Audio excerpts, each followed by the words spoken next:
Pemirsa, apa kabar? Jumpa lagi dengan saya Don Bosco Slamun dalam DBS To The Point.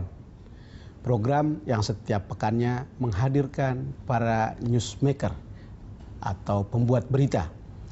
Tamu saya berikut masih sangat muda, baru berusia 31 tahun awal Juli lalu.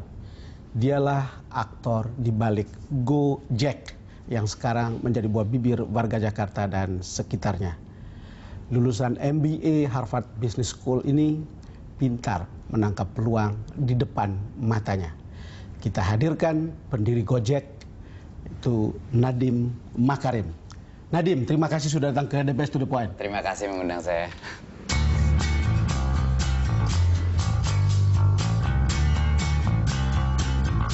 Nama Gojek belakangan semakin menarik minat warga Jakarta dan sekitarnya.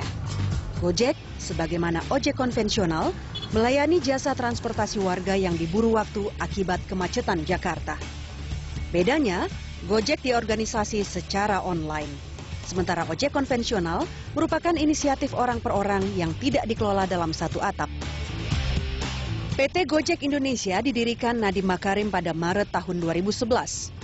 Lulusan Harvard Business School Amerika Serikat ini menangkap peluang bisnis di depan matanya saat ia berusia masih sangat muda, 26-an tahun. Nadiem tidak betah bekerja sebagai karyawan di sejumlah perusahaan yang memberinya kemapanan finansial. Alhasil, Nadiem menekuni bisnis mandiri dengan Gojek. Targetnya menjalankan bisnis sekaligus memberikan layanan jasa transportasi hingga kurir secara cepat dan proaktif. Kerja Nadiem antara lain berbuah penghargaan dari Global Entrepreneurship Program Indonesia atau GEPI tahun 2011. Gojek pun diincar sejumlah investor yang tertarik model bisnis ojek ala Nadiem Makarim.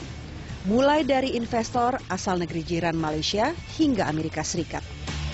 Apa yang menggerakkan Nadiem Makarim mencelupkan diri dalam bisnis ojek? Saya orang yang generasi jauh di atas saya. Anda adalah kira-kira generasi anak saya. Lalu kemudian Anda menemukan Gojek. Apa sebetulnya pemicu yang sangat spesial Gojek sampai kemudian Anda temukan?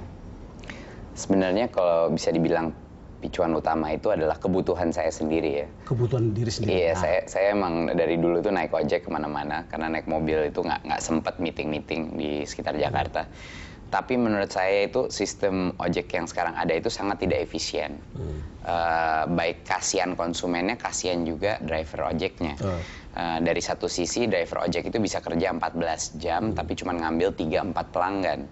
Sedangkan di sisi satunya konsumen itu kalau lagi nyari ojek susah kalau lagi jam pulang kantor. Giliran nggak perlu ojek pada menu-menuhin pinggir jalan. Dan itu yang Anda rasakan sendiri bukan? Betul, betul. Jadinya ada tidak efisiensi di antara pasar ini. Gitu. Dan karena itu banyak sekali supir ojek yang akhirnya nembak harga tinggi. Karena mereka harus, karena nggak yakin apakah akan dapat orderan lagi. Nah, tadi Anda gitu. membuka bahwa ini karena pengalaman Anda sendiri, lalu kemudian tiba-tiba ini menjadi sebuah bisnis.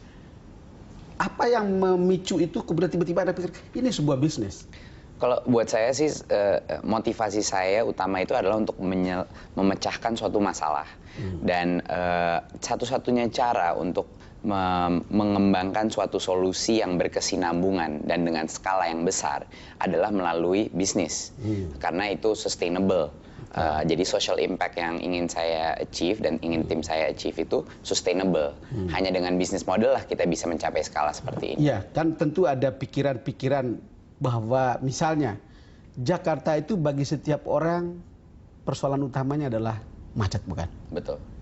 Mau itu miskin, kaya, sama saja. Kemacetan adalah masalah nomor satu di ibu kota Jakarta. Naik mobil mewah di macet juga sama saja dengan naik mobil biasa, bukan? Sama saja. Nah, lalu kemudian ketika Anda lihat itu, ini kan menjadi peluang. Jadi masalah bagi Anda, masalah bagi banyak orang, peluang bagi Anda. Iya, betul sekali. Karena menurut saya kalau kita bisa memecahkan masalah terbesar di Jakarta. Anda melihat itu sebagai masalah terbesar? Menurut saya itu masalah terbesar. Infrastruktur yang menghasilkan kemacetan itu adalah karena produktivitas yang hilang itu luar biasa dari itu.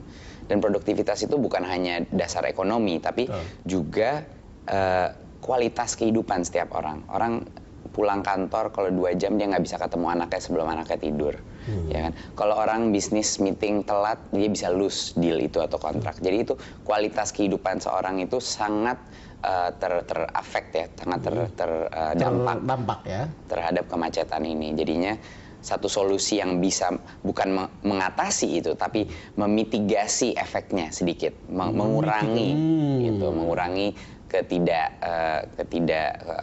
convenience daripada kemacetan tersebut.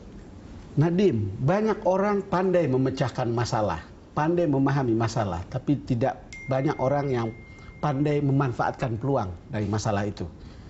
Anda mendapatkan itu karena latar belakang pendidikan Anda di Harvard? Saya rasa enggak. Latar belakang saya di Harvard itu mungkin membantu saya melihat perspektif dari entrepreneur lain. Tapi mungkin itu bukan yang utama ya menurut saya. Kalau menurut saya adalah sebenarnya yang paling memicu eksekusi kami adalah tim yang telah terbentuk. Semua startup atau bisnis yang bisa maju dengan cepat itu sama sekali bukan satu orang aja, itu seluruh tim yang telah kami bentuk dan juga employee itu, mereka itu melakukan ini, motivasi mereka jauh di atas hanya uang saja. Dan uang saya, mereka tuh sangat bangga bisa menciptakan suatu bisnis yang dampak sosialnya luar biasa dan juga merupakan benar-benar inovasi yang unik Indonesia. Makanya kita selalu menyebut Gojek itu karya anak bangsa karena ini produk yang dilahirkan dari Indonesia dan belum ada di dunia yang seperti ini. Saya setuju bahwa ini ada aspek sosial yang Anda selesaikan. Yang ingin saya katakan, apakah ada proses yang mendahului ketika Anda memulai bisnis ini? Misalnya riset, misalnya apa gitu, sehingga Anda bisa lihat gitu. Ya tentunya karena saya latar belakangnya konsultan, sebelumnya di McKinsey, saya diajarin caranya berpikir secara terstruktur, bisnis model yang terstruktur. Jadi itu sangat membantu. Di S2 juga membantu. Jadinya kalau saya melihat suatu opportunity itu berdasarkan framework bahwa ini adalah salah satu masalah yang paling painful di Jakarta, dikombin dengan suatu supply base yang sangat besar. Ojek itu jauh lebih banyak daripada taksi di Jakarta. Dan juga kita ngelihat dari sisi konsumennya juga, smartphone penetration itu sudah tinggi sekali di Jakarta. Bisa dibilang semua orang di kelas menengah ke atas sudah punya smartphone.